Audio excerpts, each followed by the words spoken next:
Komisi Pemilihan Umum saat ini tengah menggodok wacana peraturan baru draft PKPU hal tahapan pendaftaran calon presiden calon wakil presiden dengan mengajukan jadwal pendaftaran capres-cawapres dari sedianya teragenda tanggal 19 Oktober hingga 25 November 2023 sesuai dengan PKPU nomor 3 tahun 2022 tentang tahapan dan jadwal penyelenggaraan pemilihan umum tahun 2024 dimajukan menjadi tanggal 10 hingga 16 Oktober 2023.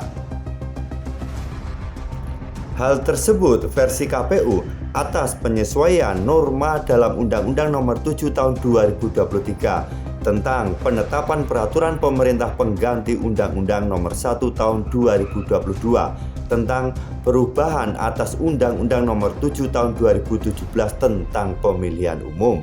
Dalam pasal 217 ayat 1, di mana kampanye dimulai setelah 15 hari penetapan pasangan calon presiden wakil presiden oleh KPU. Atas dasar itu, diperlukan penyesuaian, termasuk memajukan tahapan pendaftaran capres-cawapres ke KPU.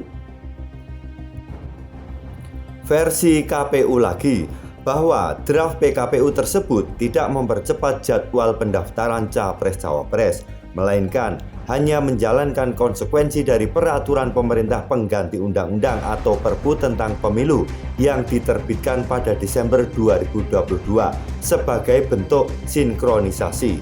Saat ini, draft rancangan peraturan Komisi Pemilihan Umum atau PKPU tentang pencalonan peserta pemilihan umum presiden dan wakil presiden memungkinkan adanya perubahan jadwal itu. Versi pemerintah bahwa keputusan perubahan jadwal cukup melalui draft PKPU, tidak perlu undang-undang, hanya perlu kesepakatan antara DPR Komisi 2, Menteri Dalam Negeri, KPU, dan Bawaslu. Menteri Koordinator Politik Hukum dan Keamanan Menko Polhukam Mahfud MD menyambut positif wacana itu. Ia menilai percepatan pendaftaran capres-cawapres dengan alasan supaya dinamika politik tidak terlalu panas, meminimalisir ketegangan atau tension, dan masyarakat segera mengetahui capres dan cawapres yang mendaftar.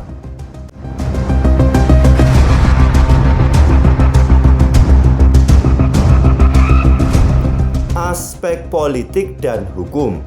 Ya, memang riuh, telah terjadi ketegangan, kegaduhan, dan dalam tanda petik keributan politik. Inilah konsekuensi di tahun politik. Inilah sebuah kompetisi dengan segala konsekuensinya selama normal dan wajar saja. Tentu banyak faktor penyebabnya, namun secara umum dapat disimpulkan bahwa dari peta jalan, ketika instrumen, komponen, dan pelaku penyelenggaraan hukum dan politik masih belum menunjukkan hal demokrasi yang berkualitas atas banyak faktor, ketika ranah politik dan hukum masih campur aduk, termasuk diantaranya produk hukum yang tidak paripurna, masih terdapat banyak celah untuk dilakukan penyempurnaan, baik disengaja maupun tidak, sebagai celah untuk melakukan tanda kutip politisasi hukum. Bila peraturan mudah ditambal sulam atau ketidaksempurnaan isinya menjadikan pertanyaan di mana hal kepatuhan hukum, konsistensinya atas perintah isi di dalamnya yang mengandung aspek kepastian. Akhirnya hukum menjadi lemah di bawah kendali politik. Peraturan mudah untuk disetting atas kepentingan politik. Padahal dalam konteks ini, jadwal tahapan pemilu telah dijadikan pedoman atau acuan dalam merumuskan strategi pemenangan. Maka sifat dari aturan harus mengandung kepastian, terukur, dan predictable dalam penyelenggaraan pemilu, terutama bagi para peserta pemilu dan segenap masyarakat luas. Di setiap parpol dan tokoh, baca pres bacawa pres yang terseret ke dalam dinamika kompetisi yang panas disebabkan banyak faktor. identifikasi sumber daya dari aspek politik dan hukum tentu sudah dipetakan secara matang sebagai bagian dari strategi pemenangan. Dalam konteks wacana perubahan jadwal ini, bila diniscayai telah terjadi kegaduhan politik, maka yang perlu diperbaiki semestinya menyangkut perilaku dan mental para pelaku di dalamnya, bukan peraturan tahapan pemilunya yang dirubah atas proses sebelumnya yang telah disepakati bersama. Bila kemudian aturan tersebut mudah untuk diubah dengan alasan dinamika yang terjadi seperti dalam kasus ini, selanjutnya pun apakah menjadi jaminan tidak akan ada perubahan peraturan lagi? Artinya, terus bersandar pada alasan dinamika politik di tengah sudah berjalannya proses atau tahapan politik dengan menyederhanakan konteks bahwa regulasi akan disesuaikan atau diubahnya dengan gampang adalah tidak menunjukkan keseriusan atau goodwill dalam penyusunan produk perundang-undangan. Terlebih bila ada niatan kalau tidak setuju dengan undang-undang ini atau aturan ini, silahkan gugat ke Mahkamah Konstitusi atau dengan alasan nanti akan ada revisi di Badan Legislasi DPR atau akan ada peraturan penggantinya. Apakah begitu?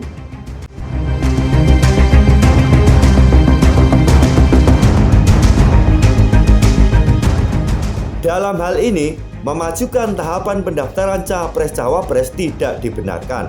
Alasan pembenarnya dalam konteks politik dan hukum tidak masuk akal. Apa alasan hukum rasio legisnya, urgensinya, dan kefatalan kegaduhan politik yang dimaksud? Merubah aturan tahapan pemilu di tengah proses tahapan yang sudah berjalan adalah tindakan yang tidak fair, tidak menjunjung aturan hukum, mengesampingkan sifat hukum yang mengikat. Alih-alih memberikan kepastian hukum, namun justru menimbulkan ketidakpastian, bahkan kegaduhan baru. Aturan menjadi mainan bagi yang berkepentingan. Hukum tunduk pada politik setelah terjadinya proses kesepakatan. Dibaca secara politik, ada unsur politis apakah ini kok ada utak-atik tahapan? Tidak salah dong bila ini ditafsirkan ada udang di balik batu. Apakah ini bentuk ketidakprofesionalan penyelenggara pemilu atau KPU? Apakah ini bukti ketidakseriusan dalam penyusunan aturan hukum, produk undang-undang dan turunannya? Apakah ini ada yang bermain demi kemenangan salah satu kandidat capres? Menjadi pertanyaan.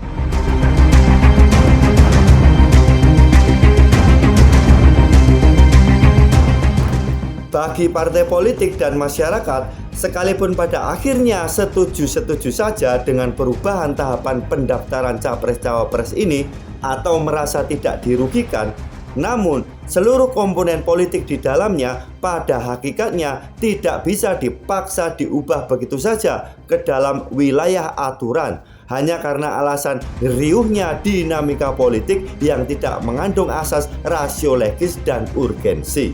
Artinya, setiap perubahan aturan mestinya didasarkan pada aspek pemenuhan hak-hak keadilan. Dalam konteks ini, secara konstitusional atau hak politik, siapa yang diuntungkan dan siapa yang dirugikan. Bila ditemukan unsur tidak adanya pemenuhan hak-hak keadilan, sebuah peraturan patut untuk direvisi. Bila aturan atau regulasi sudah memenuhi hak keadilan untuk semuanya, maka tidak diperlukan perubahan yang dimaksud. Tinggal bicara soal penegakannya atau implementasinya. Sekalipun partai-partai atau tokoh-tokoh baca pres tidak merasa dirugikan atas wacana pemajuan tahapan ini, namun pada langkah taktis dan strategi politiknya telah dikurangi hak konstitusionalnya. Secara hukum tidak memenuhi aspek kepastian. Tentu ini menjadi presiden buruk dalam pelaksanaan dan penegakan hukum atau aturan dan proses politik demokrasi di Indonesia.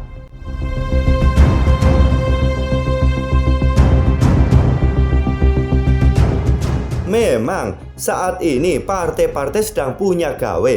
Bila terjadi keriuhan politik selama tidak melanggar regulasi yang ada atau hukum, itu normatif saja, wajar saja. Kecuali telah terjadi kerusuhan yang mengancam stabilitas negara, berdampak luas dan fatal pada aspek sosial.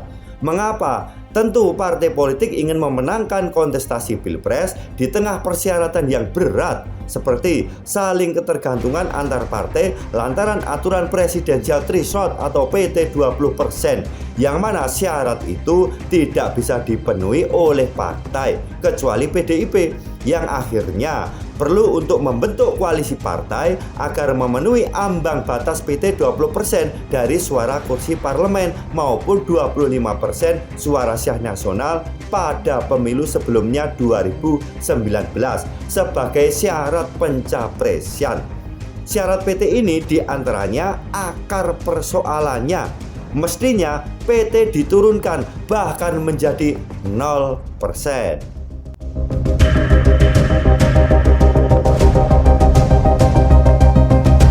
Kondisi real saat ini atas tahapan pemilu yang sudah berjalan, biarkan saja keriuhan politik ini terjadi.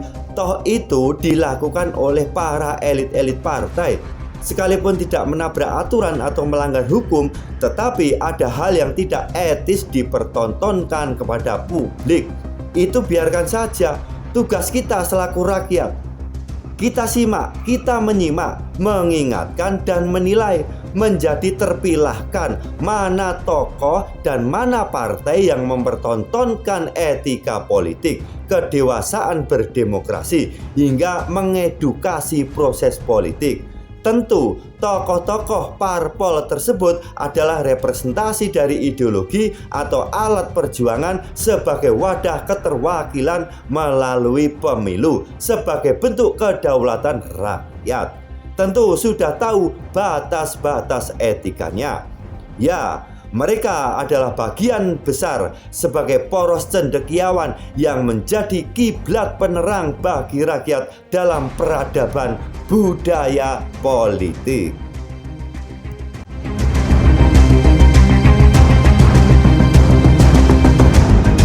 Di samping itu, dampak dari diberlakukannya PT 20% telah menjadikan parpol saling mengunci, sandera-menyandera dalam ketergantungan. Akibatnya telah terjadi politik tukar tambah, deal-deal tertentu, bargaining, dan persyaratan lainnya sebagai bagian dari keuntungan strategis partai. Maka bongkar pasang komposisi capres-cawapres pun tidak bisa terhindarkan. Tentu setiap partai atau poros koalisi partai ingin koalisinya sitel, memastikan bahwa komposisi capres-cawapres berpotensi menang. Kesemuanya itu dalam kesatuan pandang terjadinya titik temu antar parpol hingga komposisi capres-cawapres yang diproyeksikan menang menjadi benar-benar sepakat, sekalipun hingga di detik-detik akhir pendaftaran capres-cawapres di KPU alias last minute. Karena tahapan pemilu atau pencapresan ini yang telah ditetapkan oleh KPU sekali lagi telah dijadikan acuan atau pedoman, bahkan sebagai bagian dari penyesuaian strategi parpol untuk memainkan timing, momentum dari tahapan yang dimaksud. Seperti dengan saling intai, saling intip di setiap koalisi dengan memainkan waktu atau momentum hingga batas akhir pendaftaran capres-cawapres. Disinilah arti pemenuhan hak konstitusional, menjadi berkurang pergerakan politiknya atas perubahan jadwal tersebut. Akhir kata, tolak draft PKPU hal memajukan tahapan pendaftaran capres-cawapres dari jadwal sebelumnya tanggal 19 Oktober hingga 25 November 2023 menjadi tanggal 10 sampai dengan 16 Oktober 2023.